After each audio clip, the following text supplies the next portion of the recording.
Yeah, the end result I thought was obviously is going to look pretty good. The first quarter was not particularly great, so I was a little disappointed. I thought we were a fairly veteran group to start, obviously with the 4 returners, and then throw in Sydney Shaw, who's played in the SEC and started a bunch of games.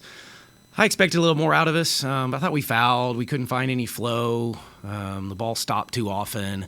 Didn't love our defensive identity. I thought we got better as the game went. Second quarter was a little bit better. Third quarter there was some moments where we were pretty good and looked like ourselves, and then I thought that kind of continued into the fourth. So got better as the game went, maybe got a little more comfortable. Obviously got a lot of kids a few minutes. Just about everybody scored, so that piece was really good. I thought Jordan was really good in that first half and kind of carried us offensively when we didn't have much else going. Obviously, Sydney Shaw kind of caught fire and did what we've seen Sydney do quite a bit since she got here. JJ got going a little bit, battled the foul trouble again, and we've got to be a little bit better there and stay out of foul trouble. And then, just kind of pieced it together. Kaya battled. I thought rebounded really well for us, just couldn't get anything to fall. And so work to do. It's one of hopefully quite a few this year. It was an okay performance that got a little bit better, and we'll find ways to continue to improve. So you talked about that slow start to start the game. Is there something that you can almost take positively out of that it's like we already experienced that? Because a lot of times in maybe these smaller school games, you just dominate from start to finish. You don't really necessarily get any kind of conflict. Is there a part of it that you feel almost good about that you were able to respond with that? Well, I think you have to when it happened. You got to take something from it. And so, we use the word, they kind of punched us a little bit, and they were making some shots. We weren't. Maybe getting a little frustrated. I thought our flow offensively was bad, and we were a little dribble happy. So, that's the good stuff. We can go show them the film and show when we were at our best, when the ball was moving and we were creating space, and we did not do that early. So, we're going to learn from it for sure. I would still prefer to start a little bit better, but, we're going to find a way to get better from it. Coach, with JJ's fouls, I think 2 of them were charging when she's trying to drive and make a pass. How do you adjust to that? Because obviously she's a player who likes to get to the rim, so how do you kind of adjust? Well, just to play off 2 feet. They were both because she didn't play off 2 feet, and she needs to play off 2 a little bit more. And, when she gets in there, that's it. To make a quicker decision. I thought our decision-making was a little slow. It looked like the game was going fast at times, and so we were a step behind. And so I think that will get better. For the most part, she was pretty good about not doing that. It's the reach-in fouls and those types of things, to me, that I don't like. The charges, she's being aggressive. She's trying to make a play. She'll figure that out, so not worried about that one probably as much as the reaches and the off-ball fouls. What did it mean to get Zaya Nugent some minutes tonight after, she had that injury all of last year, and she came with you from Stephen F. Austin? So what did it mean to see her back out on the court? Yeah, a lot. I mean, we've been together for 6 years now, and probably like 8 from the recruiting days. So I've seen the kid, and she's battled through it for 2 consecutive years. And I asked her yesterday at practice, how you feeling? Are you excited? And she said, she was just really excited. She's worked really hard to get back here, and she's still got some work to do, but just to see her out there playing the game that she loves is pretty special to me. And I know she was probably pretty excited to get out there and score a bucket again. And I think she took a charge right there in the first half. So kind of she'll start to settle in hopefully. How much of a sigh of relief was it, like halfway through the second quarter, you guys fall down 18-16, and then 10-0 run with 3 turnovers? Is that the point where you're like, deep breath, this is finally what I was looking for? Yeah, I mean, that was one of them. I mean, I thought more into the third quarter when it was really going, and then, timeout, big run, place got kind of loud. That's us even a little bit more. So, you're disappointed when they take the lead for those few seconds, but then you're always looking for the response. And I did like the response. And, that's what our group did a year ago, too. So I wasn't overly worried that we weren't going to make the run. It just took us longer than I was probably anticipating going into this. How big was Jordan, on that run and then closing out the half, especially with JJ on the bench? Yeah, well, I thought she was really good. I mean, she was the scoring in that second quarter, I thought, and got it. I think we beat them by 12 in the second quarter, and most of that was probably Jordan scoring or facilitating. But she finished with 23, 8, and 6 steals. So I thought she was really, really good in the floor general, and distributing and finding open people, and she was really good tonight. You guys won the rebounding margin 38-29. That was an issue from a year ago that you kind of addressed over the offseason, was the rebounding. Obviously, you guys had the size advantage tonight, but what'd you see on your team's effort on the glass? I thought it kind of mirrored how we played. It wasn't very good early, and we gave up a couple free throw line blockouts, which is inexcusable. But then again, I thought it got better as the night went on. The good news is that we can play a little bit bigger this year than we could last year, so we can kind of play 2 or 3 bigger rebounders. We can move Kaya to the 3 and play a 4 and a 5 with some size. So I think we'll eventually be able to clean up the rebounding even when we get into the Big 12. But I thought it was slow starting and then got better as the night went. Coach, here's what I kind of find interesting with Jordan is that obviously over the course of a long season, there's going to be games where JJ goes off and maybe Sydney goes off, and so Jordan doesn't have to go out and score 23. But there might be other games where maybe JJ gets in foul trouble or so on and so.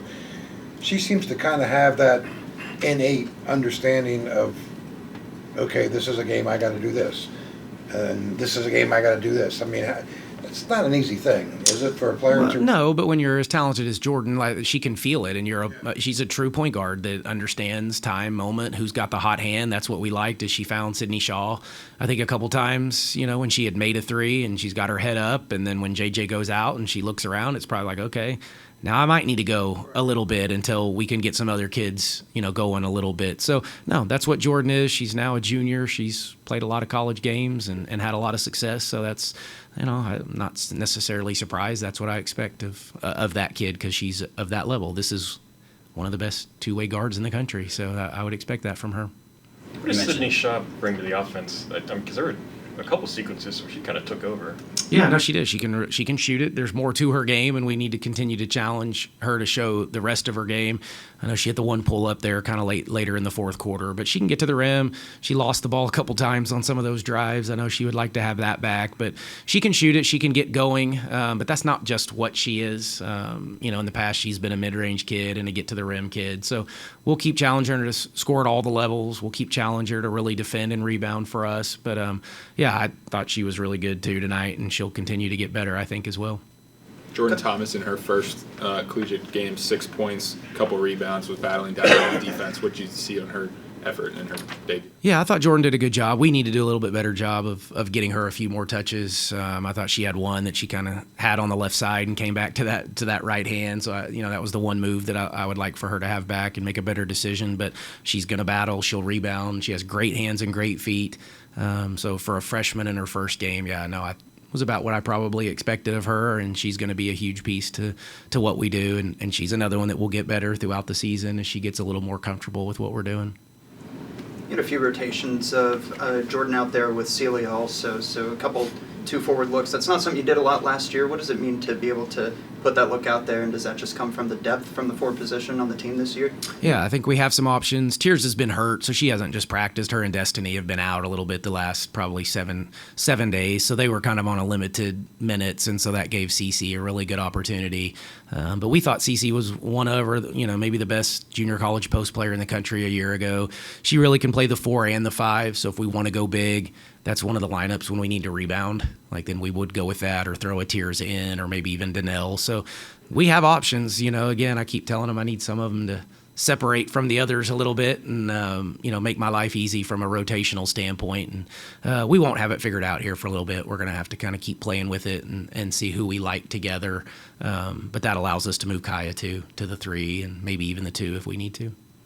You didn't shoot very well from range early on. Do you get to a point where you're like, I don't care if you're open, we're not making them, you got to drive, or is it, if you're open, shoot it, they got to go in eventually? A little bit of both. I think we're still working through to see who those, kids are. Some kids, you may not need to be taking that shot, and you need to find different ways, and other kids that are shooters. I always think shooters, the more shots they take, the closer they are to figuring it out. So some of those kids you want to keep shooting. Others, you don't have to take that one. You might be open for a reason, so maybe we should go find a layup or a free throw.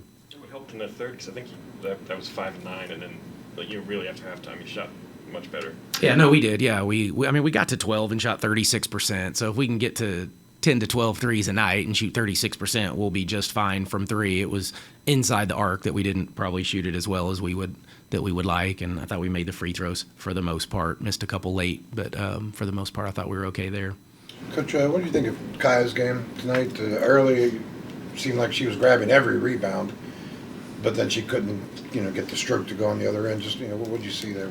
Yeah, no, I thought she was fantastic on defense, which she always is, and she's active. And I think she had 7 rebounds in the first half, and kind of came out of nowhere on a couple of them. And that's where we needed a rebound, especially with that group that we start. She's the best rebounder in that lineup.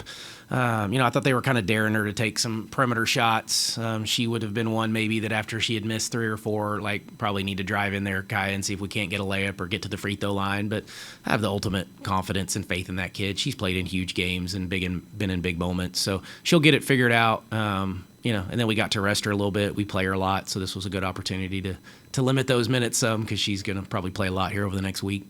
Is there anything you say to JJ when it seemed like she was kind of getting upset, frustrated, shots weren't falling, and she gets into foul trouble, and she kind of gets upset like that? Like, do you need to say anything to her, or you just kind of let her figure it out and be who she is? A little bit of both. I mean, you at times try to help her work through it, and then at times there's some decisions that you're not making that are leading to some of your frustration. So you're trying to help her in those ways to limit the frustration based on maybe a decision or something she didn't see.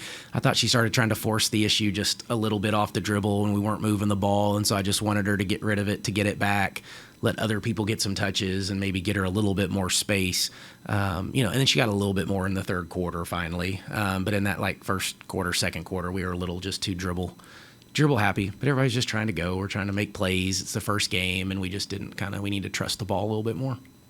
You mentioned it was good to see the whole roster on opening night. How does that help you and your staff early in the season get to see everybody in game action? Yeah, it keeps everybody engaged too, though. They all got minutes, so they all stay kind of excited. They all, hopefully come back. We have film on them, so now they all get to watch themselves on film, so they can get with their positional coach and see themselves, and so we can get better. And, there won't be all opportunities to do that throughout the season, and so when you get it, you do like to get those kids a crack at it. They work pretty hard as well every day. If I get a comment about Saturday's game, 2 of the top teams in the country last year who led, turnovers. I don't know if they do it exactly like the way you guys do it, but, what could that game kind of look like? Yeah, we played them a year ago, too. So it was number 1 and number 2 in the country in turnovers forced a year ago. So, yeah, you can imagine what it'll be a little track meet. Both teams press just about the entire night. They do it differently than we do. So we do have some tape from a year ago we can at least go back to. But, it's a solid program. They won a ton of games, did very, very well in their league. I've played them, and I think at SFA once, or they are at least in the same tournament as us. So somewhat familiar with them. But, yeah, no, they do a good job. I haven't studied them at all yet. We'll start that process tomorrow. The saying is pressing teams don't like to be pressed. So now you got 2 pressing teams pressing each other. That just seems like it could be a little weird. Maybe. Yeah, it can be at times. There'll probably be some points on the board. I think we got 100 plus a year ago, if I'm not mistaken. So, it'll be I don't know that we'll be calling a whole lot of sets or action. This will probably be a little free-flowing and just letting the kids play and make the right reads. So, yeah, we'll go to work on that, but we'll have to practice the press breakers and be prepared for their pressure, which is great. I think the non-conference allows you to play a bunch of different styles. And this is one that, I don't know that we have anybody in the Big 12 that plays exactly like them, but you never know when you run into somebody or late game type stuff. So this will give us a chance to work on quite a bit of press break stuff. Thanks, everyone.